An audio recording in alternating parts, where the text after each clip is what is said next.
good afternoon, good evening. Welcome back sa ating channel na It's a Chop. So ngayong araw na to mag-update lang tayo about dun sa seeds na tinanim natin last time, no? Yung Truncata Red and Rob Cantley seeds. So eto na sila ngayon.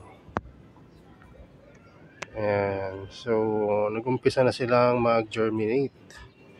No, kaya dun sa mga gustong humabol na mag-purchase nito, available pa rin to hanggang December. Kapag lumampas na, itatanim na natin lahat. So fresh na fresh pa rin yon, yung mga seeds natin. Kung gusto nyo makita, ipapakita ko mamaya. So ayan yung mga nag-germinate sa ating mga tinanim. So, masasabi ko na magandang klaseng seeds siya, hindi dahil nagbebenta tayo nito, kundi talagang maganda talaga yung quality niya kumpara dun sa ibang seeds na na-receive natin. So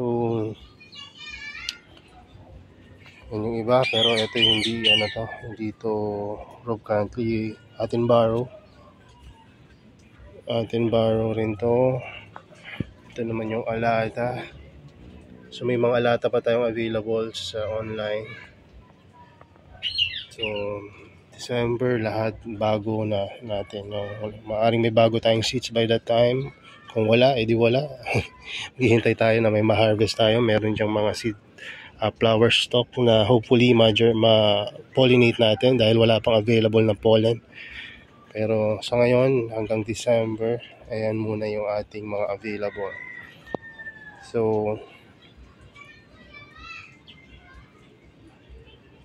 parang may naririnig ako sa baba, parang may umaapaw na tubig.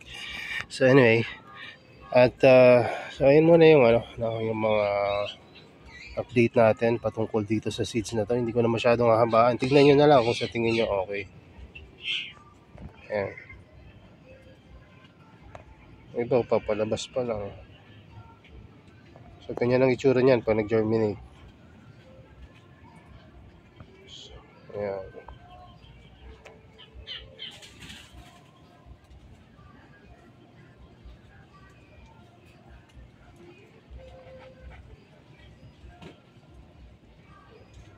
So, pakita ko sa inyo kung ano itsura ng mga seeds natin. Ayan, dito yung red tsaka yung Rob Cantley, magkaiba ng lalagyanan. Pero dito ko lang nilagay sa isang net. Ba't sa net? Kasi para hindi yun mag-aamag. So, ito yung tingnan natin. Ito yung red na Truncata. Diba? Ganda. So, ito naman yung Rob Cantley.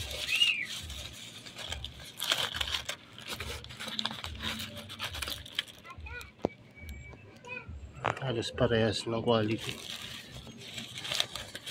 Mapansin nyo, mas maliit at mas mataba lang itong Rob.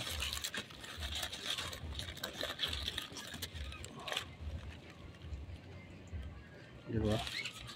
So, by December, tatanim ko na lahat yan. Marami kasi yan kung itatanim ko lahat. So kaya yung ibebenta ko yung iba. Total nakapagpa-germinate na tayo ng ito kasi mix to ng Rob Cantley Truncata. Bakit ko minix? Hindi ko actually minix. Kusa sila naghalo nung dumating sa akin, magkatabi yung seed pods tapos bumuka na, pumutok na. So kailangan ko silang, hindi ko naman may separate yun, di ba? So tinanim ko na sila parehas sa isang lalagyanan. So, ang gagawin ko sa mga matitira, isa-separate ko na. Isang Rob Cantley 3 at isang Truncata Red. So, ayan. So, maganda yung germination rate. Kitang-kita naman sa ito naman. Ito yung mga hindi pa nag-germinate. Tingnan nyo yung itsura niya. Ganyan kaganda. Tataba. So, maganda kasi pagka ganyan. Hindi binubudol pa kayo, kundi alam niyo na, pagka magandang quality, mataas yung chance mag-germinate. Kaya kung wala pa kayong Rob Cantley and Truncata na red, pagkakataon nyo na to. Yung red pala na Truncata, yung mother plant niya, medyo maganda kasi purong red, hindi yung iba stripe lang. Tapos medyo light yung pagka red niya.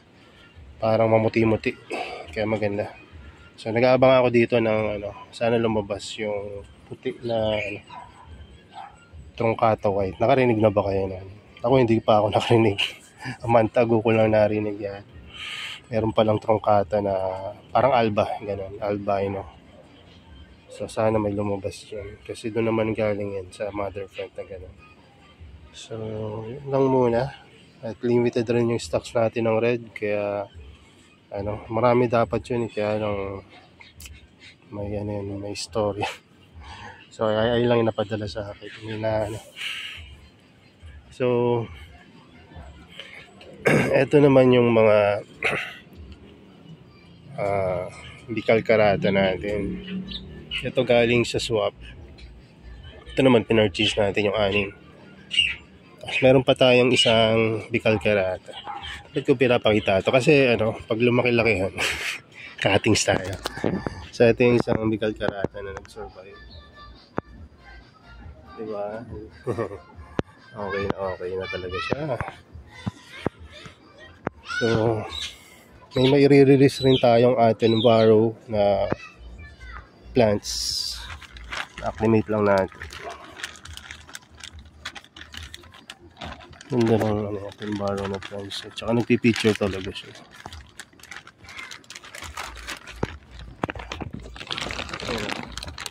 Galing kasi ito sa mahabang biyahe. Pero isang linggo na mahigit yan dito. Kaya may mga new growth na. Ito yung picture niya. Yan. So hindi ko napabakailaman yan. Kasi kakakuha yung pamangyari. At tingnan yung mga new growth.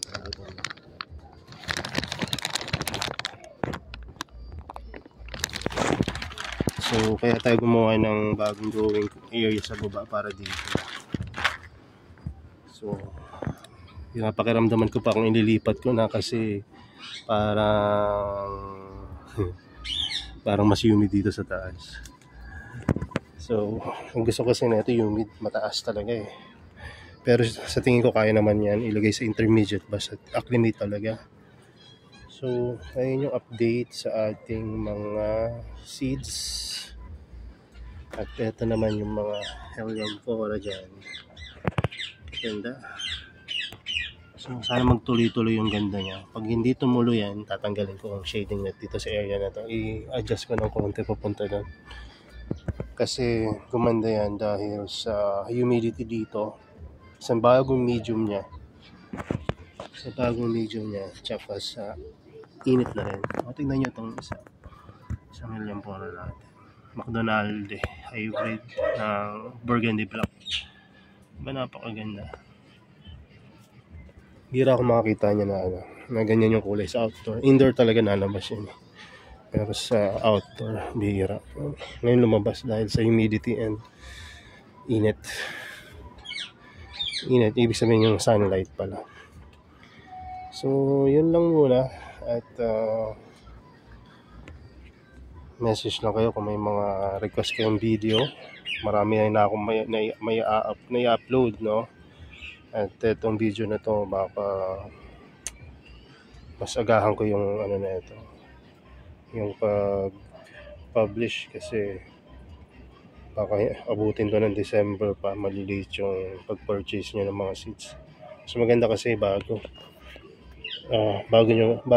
yung mga seeds pag itatanim nyo, para tingnan nyo. Ganda. So maganda rin itanim siya. Sabi ng iba, sir, kailangan ba takpan plastic? Pwede siguro i-plastic nyo, pero kung ako sa inyo, yung sakto lang yung humidity, wag yung sobrang taas. Kasi pag sobrang taas, pagka binuksan nyo na yung plastic at in-outdoor nyo na, acclimate nyo na, medyo mas mahirap. Hindi tulad pagka ganito. May humid naman, mainit. Pero ayan, ang butas yun. Bulang-bulang yan. Tapos ang plastic lang yan. Ito lang, yan lang yung plastic. Kulambo na naman sa baba, tsaka sa gilid. So kalahati lang yung, halos wala pa nga sa kalahati, may plastic eh. So yun lang muna, and God bless sa inyo. Bye bye.